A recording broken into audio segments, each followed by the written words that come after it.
बताओ, मैं मुहैया में जब खड़ा हो गया हूँ जी, जब मैं जीत गया हूँ आप लोग के बात से छिनरों के, तो मैं देखूंगा। पैसा मेरे को खाना है, मैं पैसा पचाऊंगा, उन लोगों को नहीं दूंगा।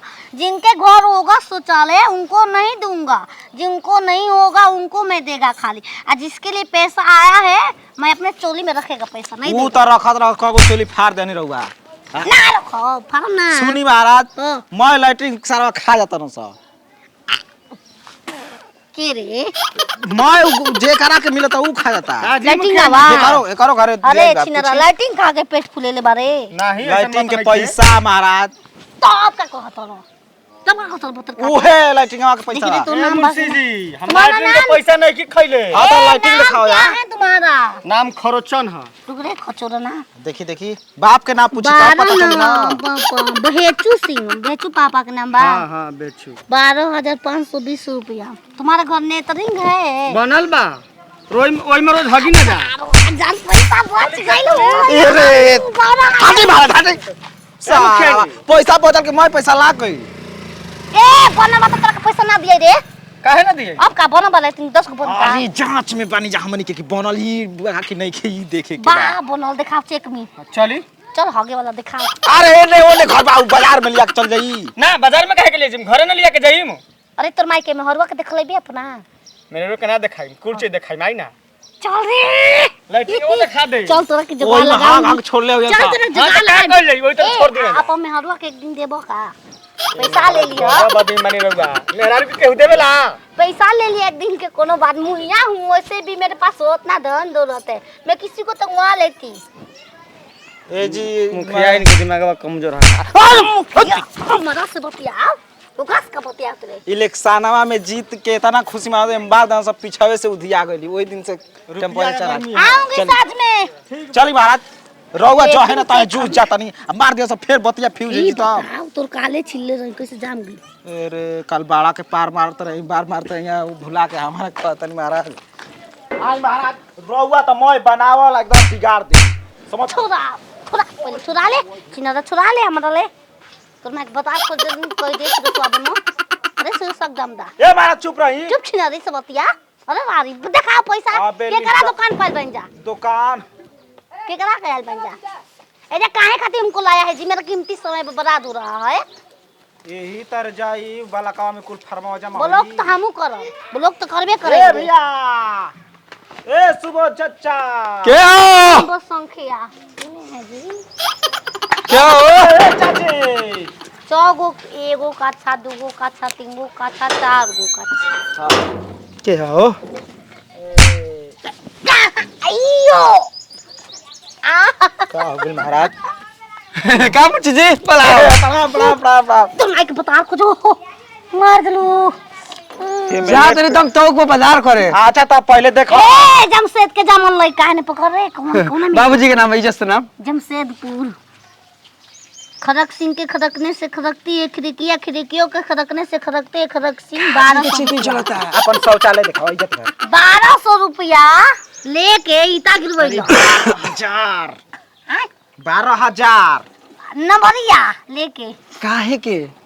लेटिंग आ चले दिन जांच में बन जा आगे वाला हम ना होगा भाई बाद में होगा। तो हगे खातिर थोड़े हगे वाला बनल बा कि नइखे बनल? पेंट पॉलिश माराइल बा कि नइखे माराइल? ऊपर चूना घसाइल बा कि ना? ए मुंशी हमके देख हमके कुछ नहीं खेल पर मतलब खा के पी के एकदम छिया बियान हो गया। बताओ रे। हमके नहीं खेल मिला रुपया पैसा 12,000। तार माई के अब साथ सुंदर कह के शीशवा बहन क के हुल तड़ू खोल के ध के हुल देला नाक में कुछ पैसा फेंक दे भला के। हमके नहीं खेल मिला। हम पापा के मिलेला देख चल है मुंशी के ले दे दे। ना ना हम घर में ना ले जाके ढेर मार लेना। ना ना हम ना घर में ना ना काम कर जा चेक कर। गांव खराब हो सर वाले का कुल रे हम जाऊं का करी? हरे रामा हरे कृष्णा का आदि जाई ना। हम ना जाऊंगी। इज्जत लूटोगी, इज्जत लूटबो तना के। लूटे ना सना ले जाके लाइटिंग आवे मुझे ही नवा के सुनावा वाला सारा ए चलो ना भाई चल चल। ना ना हम उल्टी कर जो रे चल पैसा दिया तो जीवो ना। लाइटिंग सारा कितना इतना हो कोई तो छोटे मानुस पैसा ना मिली हमने के चेक करी ना बन रही तब मिली रिटर्न हुई ए भोसड़ लाइटिंग बनवाए के बना देले बालू आ जल के दी ओम आगे कैसे पनिया आई नोच के दूसरा जगह सार के मुंह में लाग गई 5 मिनट में गोद देले वही में ले जाके खाली हो दम से पानी खस डाल जाय दी हमनी के सुखा जी तो फिर ओकरे पर हटइयो आगे जोर खींचे लायक नहीं बस खे पटरा खिंचाई ना वो जे खाड़ करा के हेतरे ए खिंचाई आरे निया बनबू कोनिया दिलवा तू होली मान दे रे बा राजा बनबू दुल्हा दिलवा तू के मान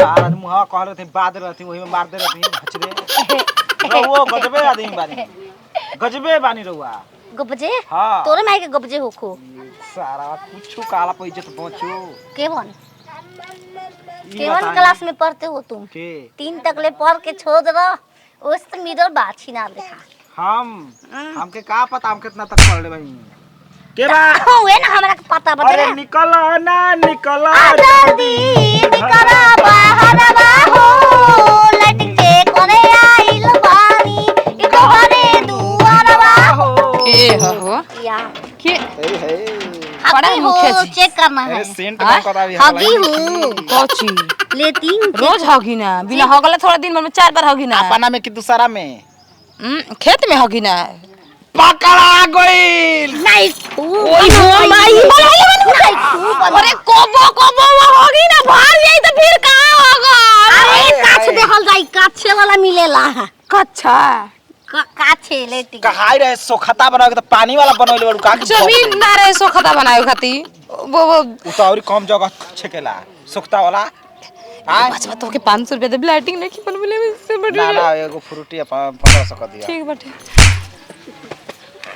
गरिया मारता तार गरिया मार बाबू मुखिया जी चले कुछ सेवा हुआ करे हमको पकौड़ी उकड़ी छान तनी बचका उसका ना खाई के हई चाहेला तोर में चाहता बैगन के बचका हां लेग पीस मोटका मार गच्छा तो हत हत लेग पीस होला उ तो घोड़ा के होला चाहे गधा के बमला के लेग पीस खानी गजा गजा कच्चा कच्चा मुंह में ए राम राती राती मिलेला मुखिया जी ठीक बा ठीक बा बच गई मैं ऐसे निकाल के धो देल बनी मुखिया जी राजी तो मैं चेक करेगा तुम्हारा लेटरिंग मैडम जी बनैले बनी मुखिया जी देखा वो चेक में फोटो खींचना है दांत चेक करना कर मुझे खा रहा बू सिटा हां कता मारता हमारा मत कैसे जाए ए त मर्द को जाने खींचा मैं जाऊंगी रुकी जी अब जाई मगर गांग देखे खाती बिना पाटे के होई लाइटिंग बिना पार्टी के न होगे ना दी मां देखल जाई कौची देखी दू गो फोटो ब्लॉक में से का परमिशन आ गेल बा एगो अरे काहे कटकी निहारतानी चोली निहारतानी चोली ए मुखिया जी साइज बोलो ए मुखिया जी मन होके त बोली नहीं त रउआ खाई बरदास वाला गोली सल्फास गोली खा के जाए शमशान घाट बर्दाश्त सिफलास ये नतीब के बेटा फुसला मुखिया इने के घर में गुज त ढेर हाल के उ चेक रखले खोखबे बस करी का करा करे चेक खोखबे करी वो पहले के लवर हमारा हुआ अब हम चेक कर जाई कौची उहे लेटरिंग बा अरे होगे त एक घंटा हो गए ना दूसरी के चेक करेंगे फोटो तो देखा तार गोट पे कितना बनवाई लेके तक 12000 रुपया मिला रहा है हम का में भतारा के हागवा होत कहत अब लड़की के दोंगा कह देनी उ पैसा से कहां से हम बनवाई लेती कार देता है जी दोंगा सुहागर तुम्हारा के पलंग किने के जो हक खातिर देता ये बचवा ओकर कहत रहे ससुई न सोना के अंगूठी ना रे बता हम ना विदाई मांगा ये बार हक नहीं उ लड़की के दोंगा क देले बड़ी उ पैसा वाले आ सोना के अपन दामाद के हार अरे अंगूठी बनवली बड़ी अरे 50 रुपया वाला ओए हो मत देखो हमारा में साला घर में 3 गो लटका रहा था आगे वाला व्यवस्था नहीं खेतन चल रे चल होगी का आ लिख लिए मुखिया इन के एगो abla नारी पर माने अरे तार वाला पत्ता वाला बजाओ तार माई के भाग जी से साइन करवाए के बाकी राइटिंग नहीं बना अरे मेरा पर लिखनाइया थूक के चाट देले पैसा ओए हो दादा रे अरे नती ओट दगरवा दूसरी की चोली में हाथ डालती आओ सामान छू देगी मेरा ये मारा चल यही ब्लॉक में अब करू कुल फैसला आवाज धर तनी चलिए तब ओय में घचावत रहे अच्छी न रो हराम जादी बड़ी हरामी भी मुखिया भी अगर घरे जाइब कर भतार से शिकायत करम